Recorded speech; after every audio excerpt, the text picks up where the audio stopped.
This talk is going to be more about, is a little bit personal, but it's also about advocacy and how we change the game industry.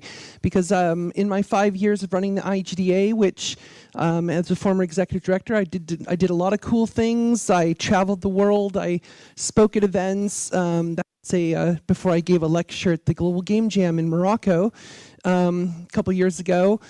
And we put on our own events, the IGDA Leadership Summit. There I met with a lot of government officials around the world. That was when I met with the Minister of Communications in Tunisia a couple years ago, and we talked about video games. And it was really cool because you'd think that some minister of a country would, he's like, I'm not into video games very much. The guy used to co-own a game studio in the UK. It's pretty cool. So he's very pro video games. So it gave me a chance to get a lot of perspectives, talk to thousands of developers all around the world, indie developers, AAA developers, it doesn't matter who they are, in established markets, in emerging markets. Of course, I got to go to some pretty cool places too. This is actually in Norway where they filmed The Empire Strikes Back, because why else would you go there? Just like when I was in Tunisia, you have to go where they filmed Star Wars, right? It's required. So I got to do a lot of cool stuff. We tried to make a lot of good change happen in the industry. I was very vocal about a lot of issues, spoke out about crunch time, about diversity, online harassment, the gray market and indie devs getting screwed by publishers, on it goes. And yeah, we also did a developer satisfaction survey that we launched, which got a lot of great statistics about the industry, a lot of demographic information. We also got a lot of perspectives on what developers feel about their jobs and about the industry. As it says up here, I joined the organization called Take This, which focuses on, that faded out, which focuses on mental health in the game industry, both on the developer side and the consumer side. So I'm actually the executive director of Take This as of just last month.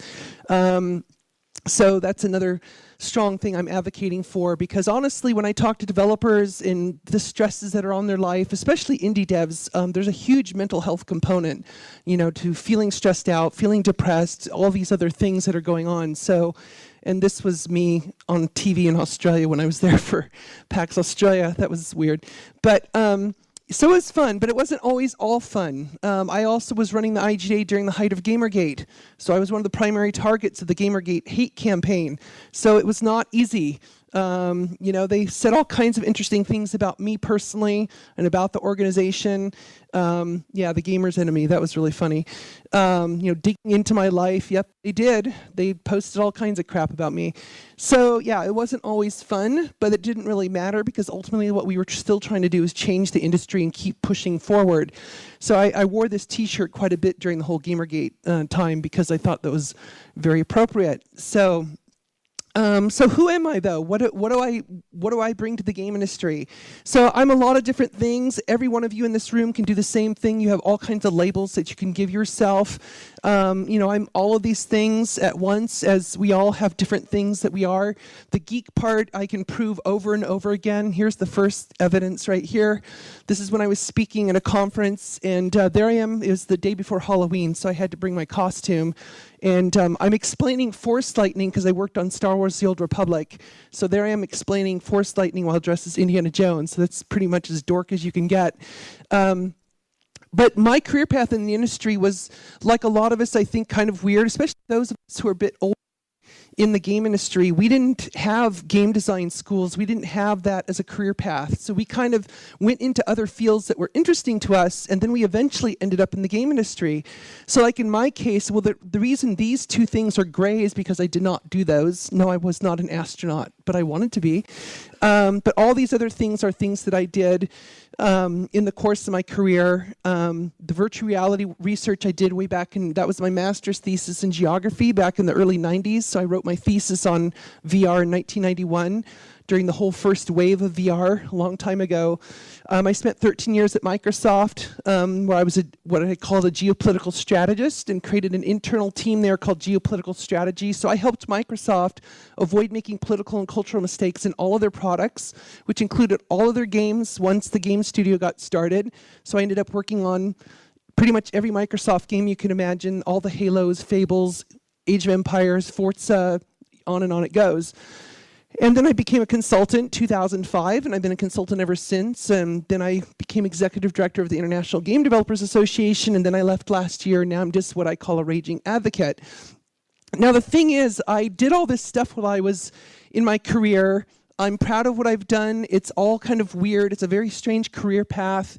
I also went on to create the geopolitical team at Google because they heard what I did at Microsoft. So I went and worked with Google as a consultant for 6 years and created their team. I worked on stuff I can't talk about.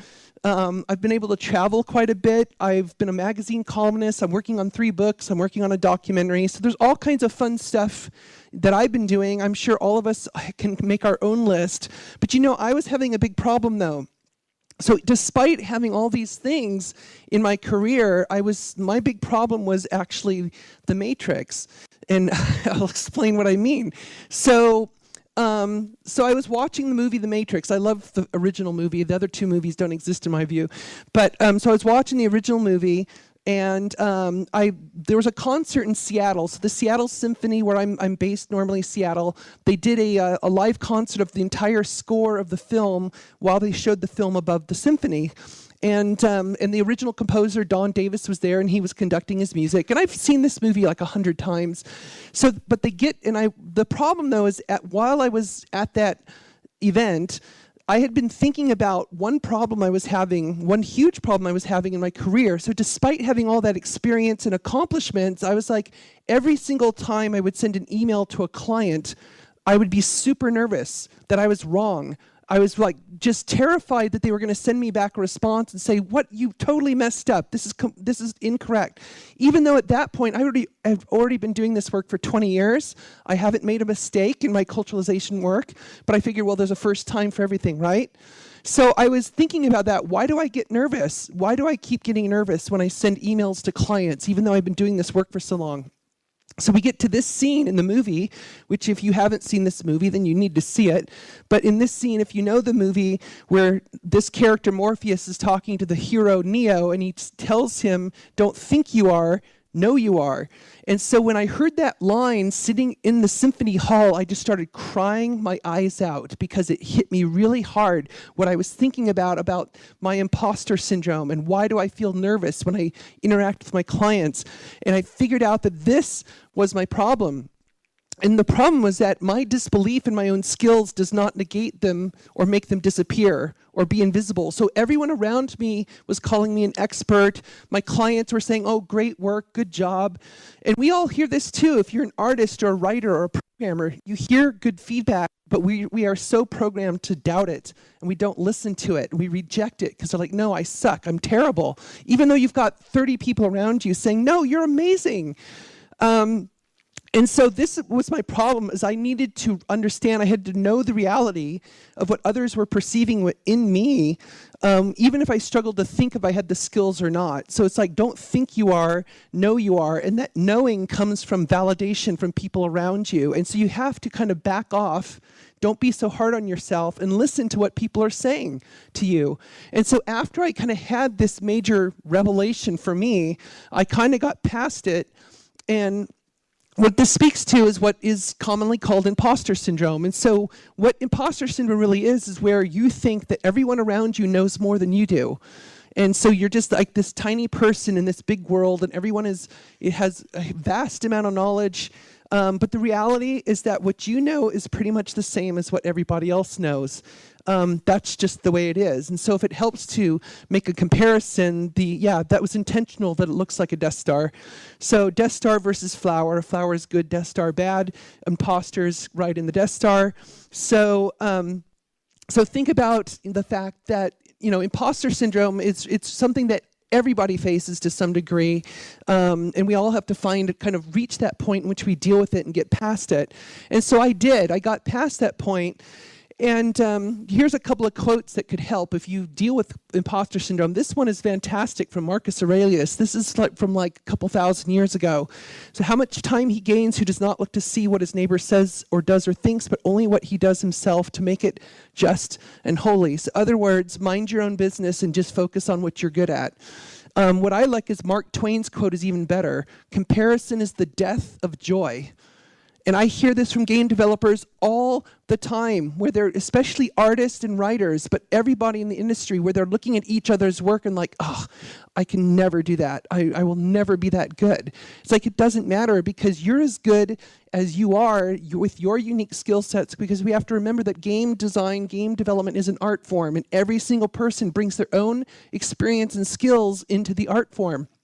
So comparison is really not very helpful. What you can learn from each other is technique. So if somebody knows how to use Unity better or knows how to use Photoshop better, though, you can learn from them. Actually ask them to be your mentor and help you out. But their style is their style, your style is yours, and you need to, keep that in mind. So what's really important in a process I went through, and I know a lot of developers who've gone through this, is embracing your adversity. So whatever that is that you're dealing with, whether it's imposter syndrome or it could be something far more serious than that, that is your crucible. That is the thing that shapes who you are. It's the thing that you emerge from it as a different person. It's your forge. If you're familiar with the works of Joseph Campbell, he wrote a book called The Power of Myth, upon which George Lucas based a lot of the Star Wars mythology. They call it the supreme ordeal. Every hero goes through a supreme ordeal in which they emerge being heroic, and they got past their adversity. And I like to call it superpowers, because that's what I think it is. You're embracing what you really know to do, what you really can do, and you just let all the other doubt go away and focus on what you can really do, what you're really good at. So we see this in our narratives all the time. All around us, there's the narratives that we enjoy, a lot of the fictional narratives where they reinforce this over and over again, like with Arya Stark, or with, if you're familiar with Braveheart, even though this was a real person in history, this movie is highly fictionalized. But what is that thing, that point of adversity that takes someone from like this point, just they want to have a nice calm life, to this, where the rage, they basically turn around and something happens to them that makes them wake up and realize they want to change something. Or good old Captain Picard, very stodgy and strict and follows the prime directive when he goes from this to this. And if you're familiar with the Star Trek lore, you know what happened to him. He was basically violated by the Borg in the worst kind of way and turned into one of them, and so he finds his rage that he wants revenge. Or if you've seen the Wonder Woman movie that came out last year, if you haven't, you should see it. It's great, where a character like this, although she was a bit naive in her approach, but her approach is like, I'm here to do what I'm going to do. I don't care what you're telling me I can or can't do. I'm going to do what I came to do. And so we kind of find that resolve. When you pass through your crucible of adversity, you come out on the other side. For some people, it's a simple career goal, like I will be a game designer for X company, or I will work on this game franchise, or I will launch my own game, or whatever it might be. But you have this kind of resolve that you get to. So who am I really after I came through all this? I'm really someone who just decided to give a shit. To be honest, I gave a shit about this industry because I love this industry. And I really took this phrase to heart, because this really means something to me. Evil triumphs when good people do nothing. And so the thing that had me thinking about this is that as I was running the International Game Developers Association, talking with developers all around the world and hearing them complain over and over and over again about issues facing them, whether it's issues with getting their studio off the ground, issues with dealing with publishers who are being unfair, issues with working for companies that force them to work long hours, all of these kinds of issues like that. And so it's like, well, a lot of this continues to happen because people aren't standing up and saying anything. They're not standing up and complaining. And I know people say, well, I might lose my job if I stand up and say something. It's like, well, then you have to evaluate for yourself, what are you willing to risk in order to see change happen in the world? Because every change that has ever happened has happened because a certain amount of risk occurred. So when I came out of this process, a lot of my friends, they were wondering what changed, because a lot of them started using this word for me when because I went through this process over a couple of years, and they said, you seem fierce now, you seem outspoken, you seem powerful. And of course, it's kind of when I started cosplaying more too. And so, yes, that is my old version of the Thor costume. And I started cosplaying even more because my daughter's a costume designer, so we do this together and have a lot of fun. But what's interesting when I wear costumes like this, the reason I do it, especially my Thor costume, which a lot of people know me for. People are like, well, what do you think you think you're Thor? You think you're like role playing or something? Like, no. You know what I love it for is because it's one time where I get to feel like totally kick-ass, and I look kick-ass, and it's basically I tell people this is the external representation of how I feel about myself now that I've gone through my adversity. So I feel like a superhero. I feel powerful. I feel empowered to do what I want to do in my career and in the industry. So when I left the IGDA, people were asking me, so what exactly do you do? I mean, you're a geographer, you've worked in the industry, you do this culturalization work, but you've run the internet, you've been an advocate running the IGDA, but what exactly do you do? And it gave me a chance to kind of step back and think about my career. And what I thought about is this is exactly what I've been doing my entire career. I'm a cultural change catalyst. So what I've been doing is trying to change culture first within games. So that's been my culturalization expertise. So I help developers avoid making political and cultural mistakes and make sure their content can be enjoyed by as many people worldwide as possible. I've also been changing companies. Like the geopolitical team I created at Microsoft changed internal policy at that company forever.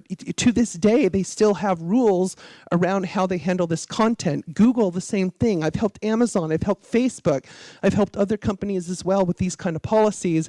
And then of course, my focus running the IGDA, and now since the IGDA, is changing the industry. I want to change the culture of this industry and make it a better industry. And why do I really care about that? Well, it's really simple. I love this industry. I love games. I love you guys. I love what you do. I love what you're capable of doing.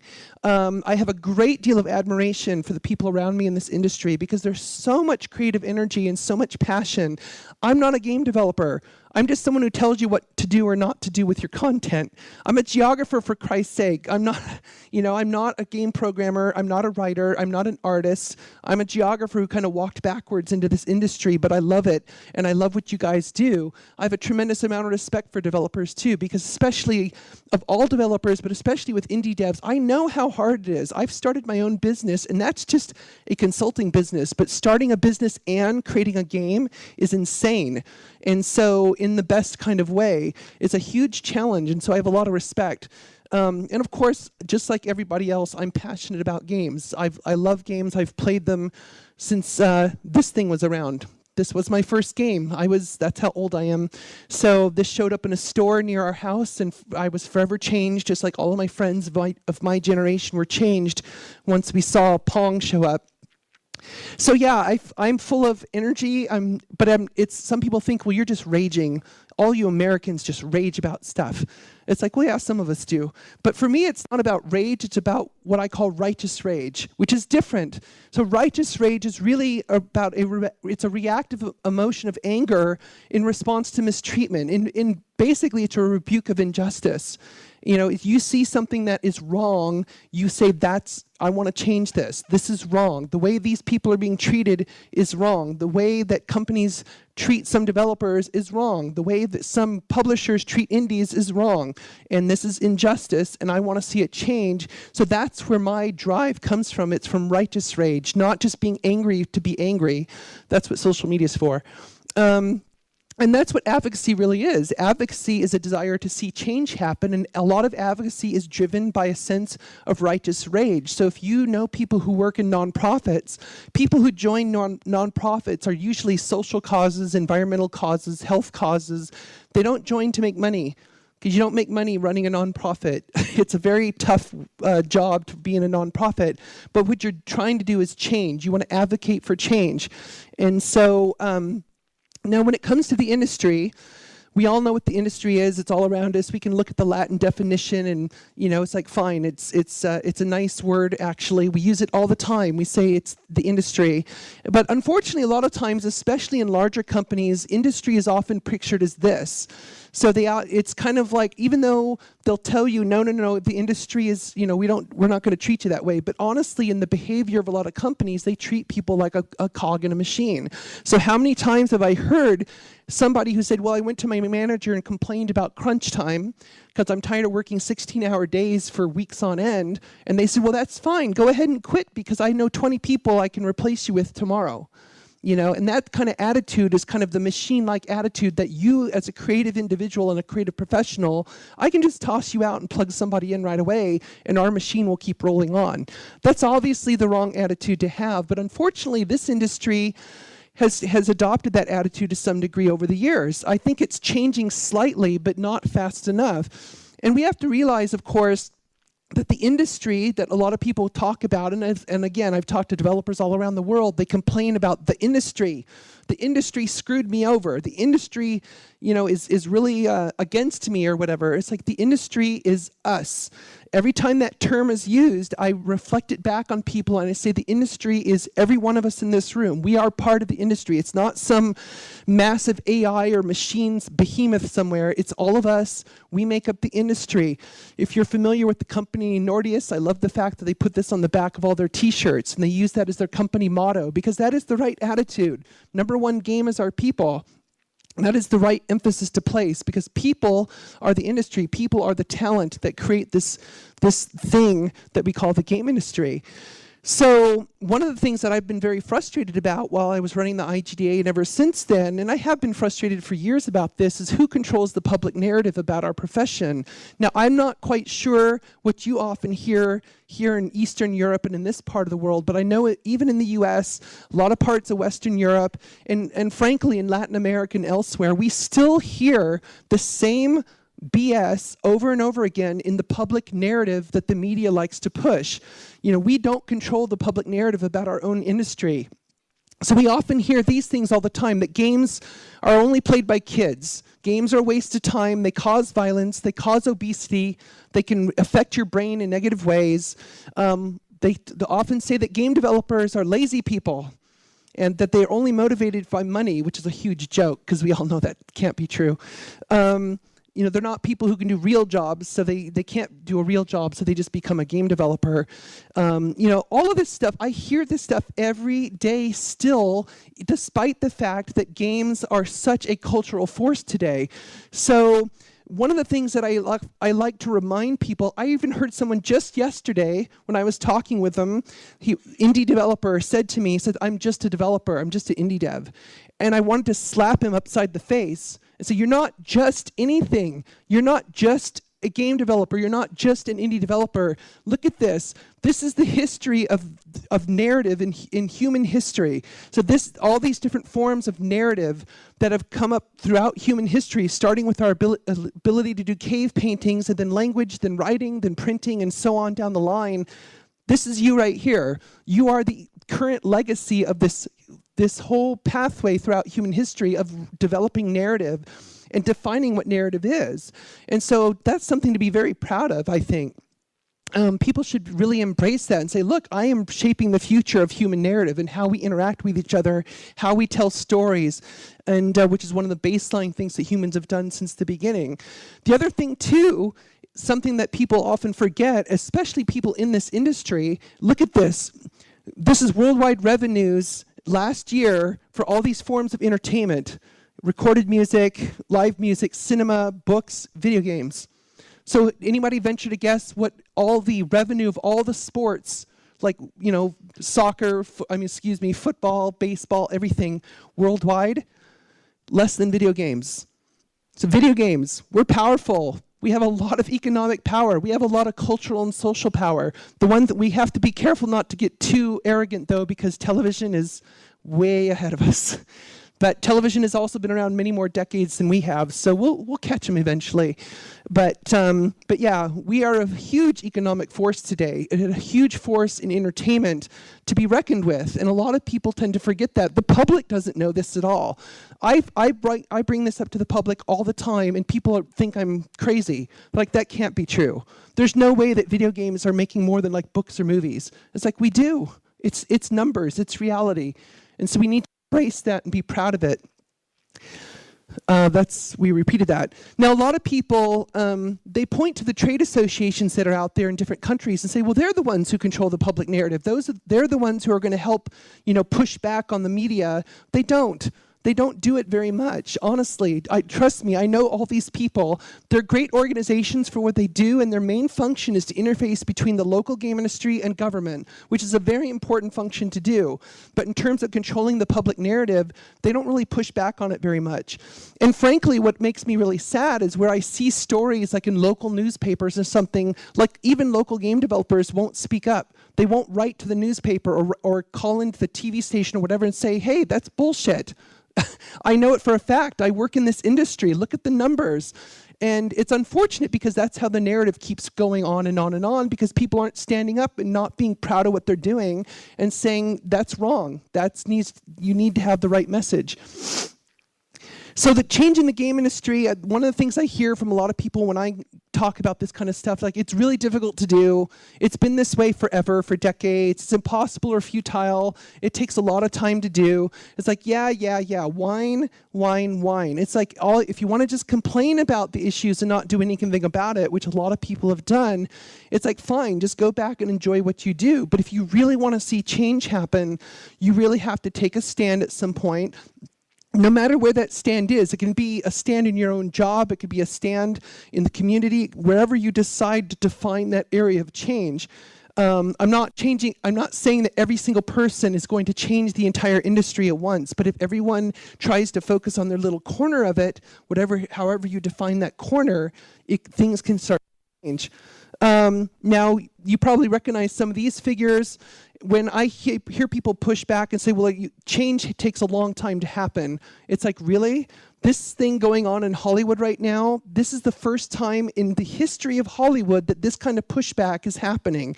Now, whether or not you agree with what's happening isn't my point.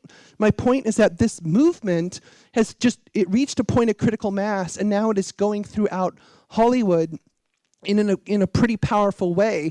And so what happened? It was just a couple of people. It was a catalyst that kind of started this change movement that just kind of branched out since then.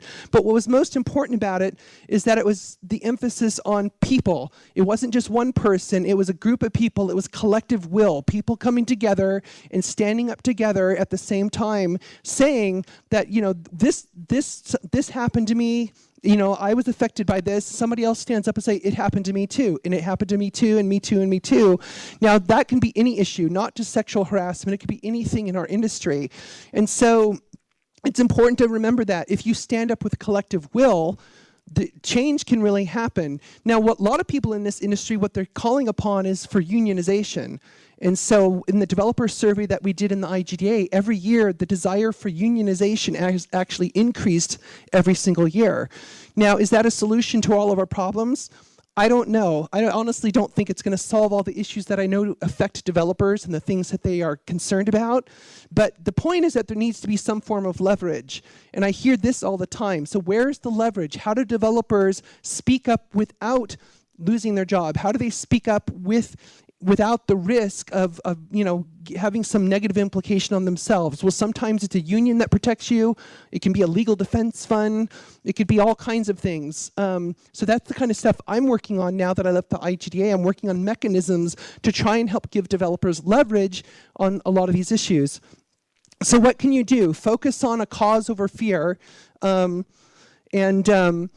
So whatever your cause might be, it doesn't have to be something as grandiose as I'm painting. It could be one little thing. Even something like if you're working in a company, it's like, I hate how people keep not respecting the coffee machine. Just little pieces of respect. Maybe that's a little frivolous, but I'm just saying you pick and define what that corner is that you want to change. And don't worry about the fear. You have to overcome the fear of repercussions, because there is a certain amount of fear over risk. You have to be fierce against the injustice that you're perceiving. You have to find that righteous rage and hang on to it. And you have to support each other in this process too. The thing is, like in a lot of companies, if you see something that's wrong, like the bonus structure or the working hours or something, the likelihood is that pretty much everyone around you is probably thinking the same thing. It's just a matter of getting yourselves on the same page. And again, acting with collective will is super important. So finally, just a couple of quotes here. if you don't know who this is Mother Teresa.